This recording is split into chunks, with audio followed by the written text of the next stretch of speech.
What is going on, everyone? Welcome to episode 3 of the shredding series. Today we're going to be doing a grocery haul, and this is a real authentic grocery haul, not just what's sitting around my pantry. So without further ado, go ahead and roll the intro.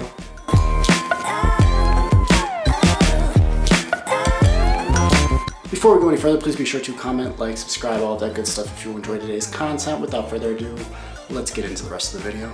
To get started, let's go ahead and dive into our proteins. That's really what everybody wants to see in these videos anyways, right?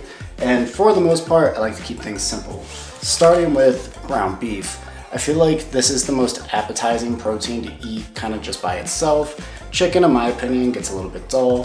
And ground turkey does get old. If you're like me and you ate a ton of ground turkey early on whenever you were starting to work out, then you're probably kind of just sick of it. Of course, we'll never rule out a little bit of steak. These are some steak chunks. This is just Angus beef, sirloin, nothing crazy, but it's good to have around the house from time to time for meals like dinner. We've also got some chicken here, and this is obviously a staple to any bodybuilding diet, especially whenever you're trying to lose weight. It's extra lean and it's got a lot of protein in it, so it's good to have chicken around even if it does get kind of boring from time to time.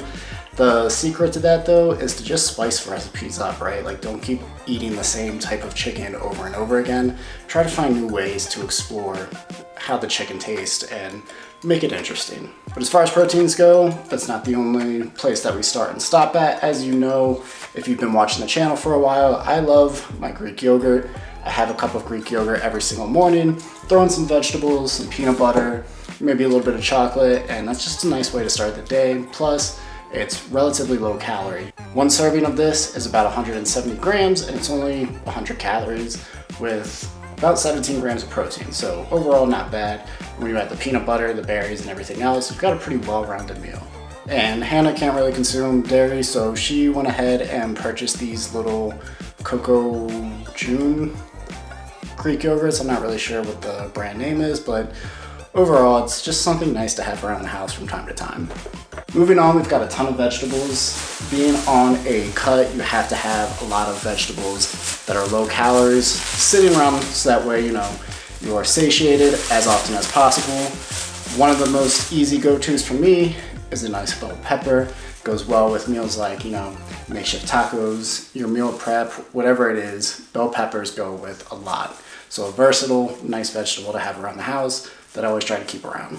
And if you can see underneath of this beautiful plastic bag, we've got some broccoli here. Broccoli is also great. It's very, calorie dense. There's a ton of micronutrients in it. And you can prep it a lot of different ways. You can make it steamed, you can kind of roast it, you can eat it raw if you wanted to. Not really my preference, but there's a lot of things you can do with broccoli that make it a nice, versatile, low calorie option to consume on a regular basis. I've also got a red onion here. I like to have onions around the house because I think it's a good way to season foods without increasing sodium and retaining water weight, which is really important on a cut. Mostly because, the mental aspect. Yeah, maybe you ate a lot of sodium and you gained a couple of pounds, quote unquote, but it's really just water weight, and not seeing the scale go up can go a long way, especially whenever you're counting calories and you feel like you're putting forth, a lot of work. We've also got some lemons and some limes. These are just great to have around the house, especially whenever you're trying to make things like sauces. If you make your own sauces, you can actually make them a little bit lower calorie, and having a little bit of zest is always good. And some cilantro as well. I'm not a big cilantro guy. I think it tastes kind of like stink bug smell, but Hannah enjoys it, so we keep it around the house pretty regularly. And, if you're a cilantro person, it's relatively no calories, and it's a way to season up foods if that's your thing. And we've got some sweet potatoes here as well. Sweet potatoes are a nice way to switch things up. Also very micronutrient dense. If you struggle to get things in like potassium, having potatoes around in general is always great.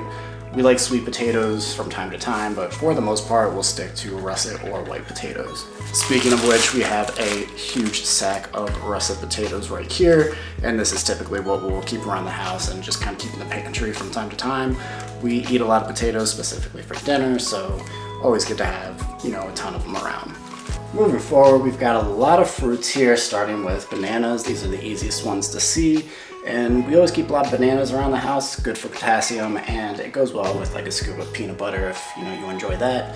They also blend really well, so they're good for shakes. And we've got some blueberries and strawberries. I like to have both of these in the morning with my Greek yogurt personally.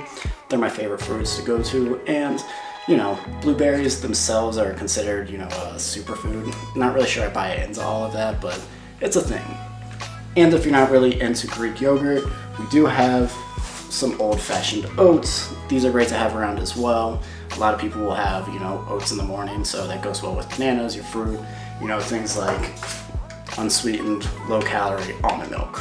And having that kind of variety makes it a lot easier to eat whole, cleaner foods.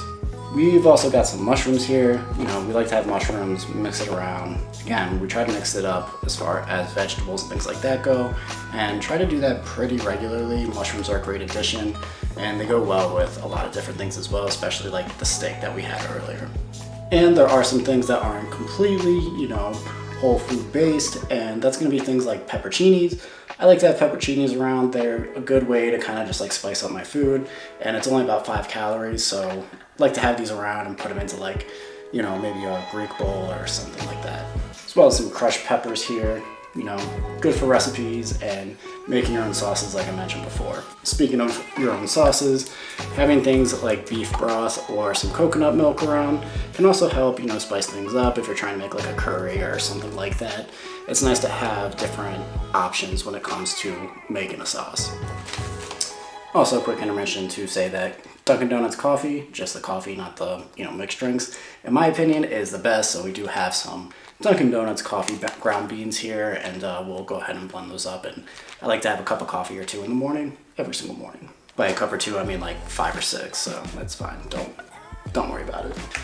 And of course, what kind of grocery haul would it be without having a ton of rice? We've got some jasmine Thai rice here. In my opinion, there is no other rice. Jasmine rice is the best rice, point blank, period. And last but not least, we've got a couple of different butter options. I've got peanut butter and sunflower butter. Again, Hannah actually got her blood work done, and so she knows that she has a little bit of a peanut intolerance. Doesn't mean that it's the biggest thing in the world, so she does try to stay away from things like peanut butter, and she'll stick to sun butter for the most part. Overall, that's pretty much what a regular grocery haul will look like, plus or minus some things here. There's some things that we got that are one-offs, and then there's some things that we constantly get, like the proteins and vegetables and the fresh produce. And hopefully this gave you some kind of inspiration on your next grocery haul, on things that you can buy. All of this together for about 2 people was about $165, so it's not super cheap by any means, but in my opinion, it's worth it, at least, at the stage in life that I'm at. Anyways, I hope this gave you all some kind of inspiration on your next grocery haul to not just stick to those inner aisles and try to eat, processed garbage. I know that's kind of a big thing in the fitness industry, is mixing processed garbage with like regular whole foods, and I myself like to eat that processed garbage sometimes, but I want to mix it up and kind of stick to more whole food based diet, and I think personally it makes me feel better. Anyways, if you made it this far in the video, you know that I appreciate you. We're gonna go ahead and end it here, but until next time, keep it together.